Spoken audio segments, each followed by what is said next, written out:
Halo, Assalamualaikum warahmatullahi wabarakatuh. Terima kasih untuk yang sudah datang ke channel aku. Kalau belum subscribe, tolong jangan lupa di subscribe, kemudian bunyikan lonceng, dan jangan lupa kasih like serta komentar biar aku makin semangat ya. Tuan Tajir Mengejar Cinta, Chapter 149. Acara lamaran Erika.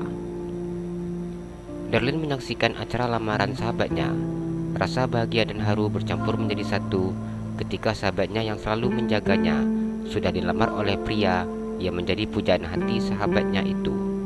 Pria sudah dianggapnya sebagai abangnya sendiri.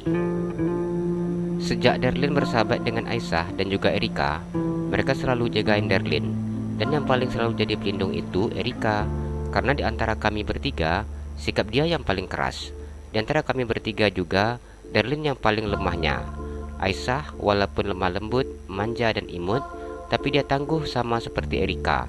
Sedangkan Darlin nggak bisa apa-apa, bahkan bawa motor juga nggak bisa.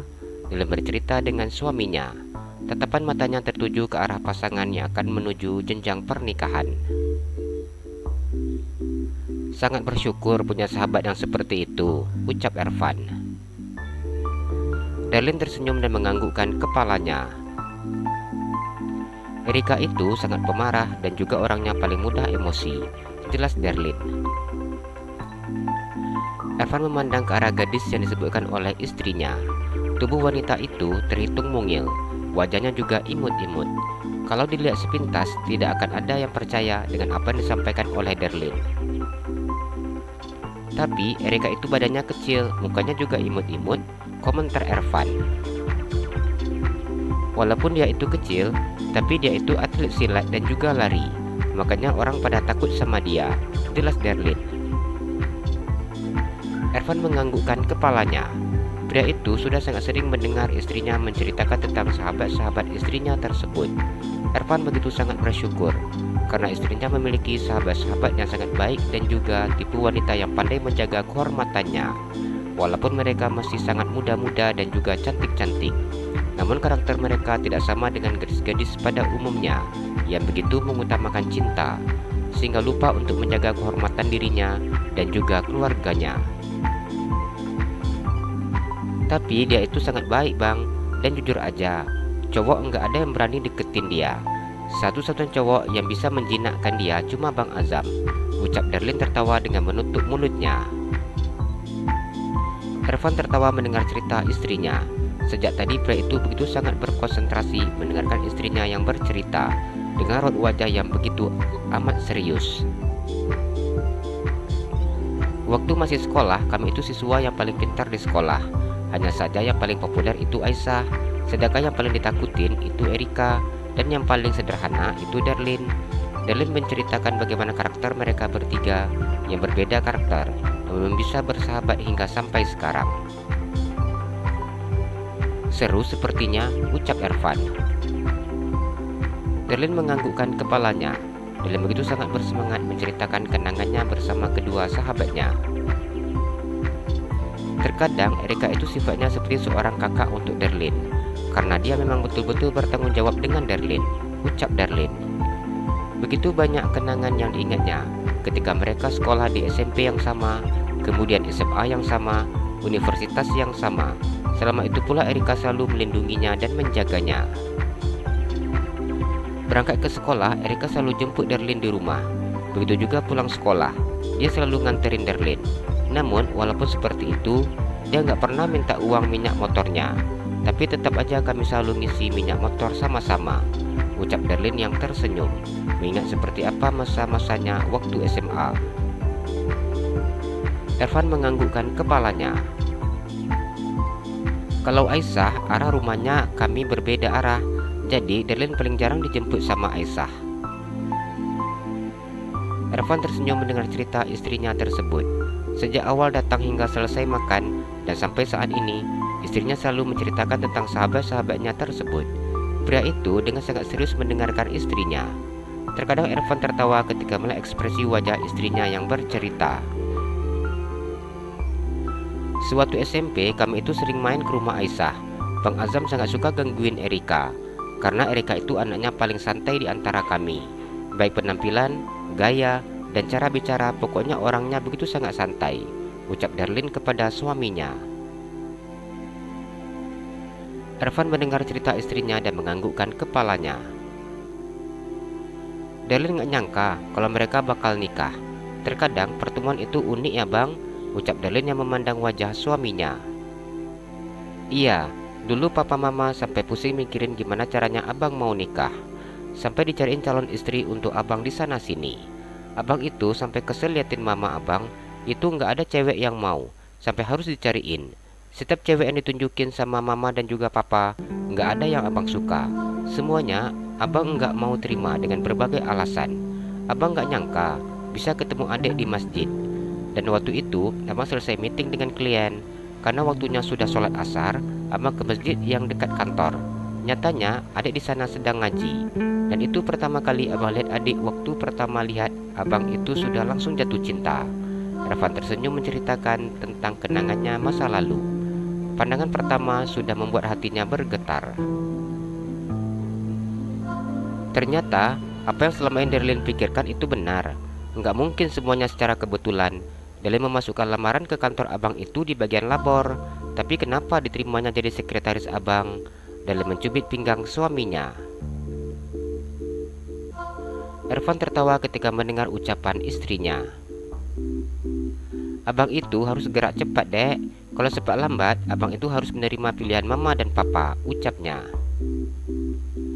Darlene tersenyum ketika mendengar pengakuan dari suaminya. Darlene, maaf ya, Ica tadi sibuk jadi nggak bisa duduk di sini. Aisyah tersenyum ketika dirinya duduk di samping sahabatnya. Iya, nggak apa-apa. Darlene ngerti kok, ucap Darlene memandang Aisyah. Gimana kandungannya, sehat? Tanya Aisyah yang mengusap perut sahabatnya. Alhamdulillah sehat, cuma pinggang rasanya enggak tahan kalau duduk lama. Keluh Darlene yang memegang pinggangnya yang terasa sudah sangat pegal. Hal seperti itu memang biasa kalau untuk wanita hamil. Nanti setelah melahirkan, rasa sakit itu akan hilang dengan sendirinya. Aisyah menjelaskan layaknya seorang dokter. Darlene tersenyum memandang sahabatnya itu. Iya bu dokter, jawabnya. Tapi lihat besar perut Darlene, Ica yang merasa keberatan, ucap Aisyah memandang perut besar sahabatnya. Ini baru masuk bulan ke-7, jawab Darlene mengangkat 7 jarinya. Kondisi kehamilan Darlene berbeda dengan kondisi kehamilan pada umumnya. Jadi kalau Darlene boleh banyak istirahat rebahan. Ataupun kalau enggak sanggup jalan, boleh kok pakai kursi roda, ucap Aisyah yang tidak ingin sahabatnya itu memaksa tetap bergerak karena kondisi kehamilannya yang sangat besar. Iya, dokter Diana juga ngomong gitu, ucap Darlene. Jadi bakalan resmi ya, jadi kakak ipar. Darlene tersenyum memandang Aisyah. Aisyah menganggukkan kepalanya. Doakan, gak ada hambatan. Darlene gak bisa lama-lama, soalnya ini pinggang udah sakit sekali duduk, ucap Darlene yang belum terlalu lama sampai ke acara Erika. Ingin rasanya Darlene duduk di sana lebih lama, namun sakit di bagian pinggang belakangnya membuat dirinya sangat tidak nyaman untuk duduk lebih lama. Ya udah nggak apa-apa, diseret aja bila nggak tahan. Ayo kita kasih ucapan selamat dulu untuk Erika, usul Aisyah. Iya, jawab Darlene yang begitu sangat sulit untuk berdiri. Dengan sangat cepat sahabatnya itu membantunya. Nikahannya tungguin Darlene siap melahirkan ya, pinta Darlene yang memandang Erika ketika dirinya memberikan selamat untuk sahabatnya tersebut. Iya, nanti ditunggu sampai melahirkan dan juga lepas hari, ucap Erika. Kalau gitu baru enak, soalnya dari sekarang sudah nggak bisa ini jalan, ucap Darlene yang memegang perutnya yang begitu amat besar daripada ukuran perut wanita hamil normal biasanya. Apa masih lama? Tanya Erika yang merasa sangat kasihan memandang sahabatnya yang begitu tampak tidak bisa berjalan. Wajah sahabatnya itu juga terlihat begitu sangat lelah, mungkin karena beban yang terasa berat. Kontrol sekali lagi, mungkin bakalan dikasih tahu kapan bisa proses persalinan, ucap Darlene yang sudah tidak sabar menunggu waktu yang penuh perjuangan dan kebahagiaan untuknya. Pokoknya wajib semangat. Erika tersenyum mengusap perut sahabatnya. Erika tidak berani memegang perut besar sahabatnya tersebut. Selamat ya, semoga enggak ada hambatan sampai hari pernikahan, ucap Ervan yang menyalami Azam. Terima kasih ya mas, amin, ucap Azam. Maaf ya nggak bisa lama-lama, ini Darlin kasihan, nggak tahan kalau lama duduk, ucap Ervan yang memegang tangan istrinya. Enggak apa-apa, kemarin udah dibilang juga sama Erika, kalau Darlin enggak sanggup datang, enggak apa-apa, ucap Azam yang memahami seperti apa kondisi Darlin. Iya, cuma dianya pengen juga lihat temannya, ucap Ervan memandang istrinya. Bang Azam itu sudah seperti abang Darlin, Erika tuh sahabat Darlin, enggak mungkinlah Darlin enggak datang, apalagi ini masih sanggup, ucap Darlin. Iya, makasih ya. Nanti untuk acara akad nikah, abang bakalan buat acaranya setelah Darlin melahirkan, ucap Azam. Makasih ya, udah mau nurutin tanggalnya dengan tanggal lahiran Darlin, ucap Darlin. Iya, jawab Azam. Kalau gitu kami permisi dulu, pamit Ervan. Makasih ya mas, Azam kembali menyalami tangan pria tersebut. Darlin pulang ya, ucap Darlin yang melambaikan tangannya ke arah Aisyah dan juga Erika. Hati-hati, ingat jalannya jangan buru-buru, ucap Aisyah. Gimana mau buru-buru sih, angkat kaki aja nggak bisa ini, ucap Darlin. Aisyah tertawa mendengar perkataan sahabatnya.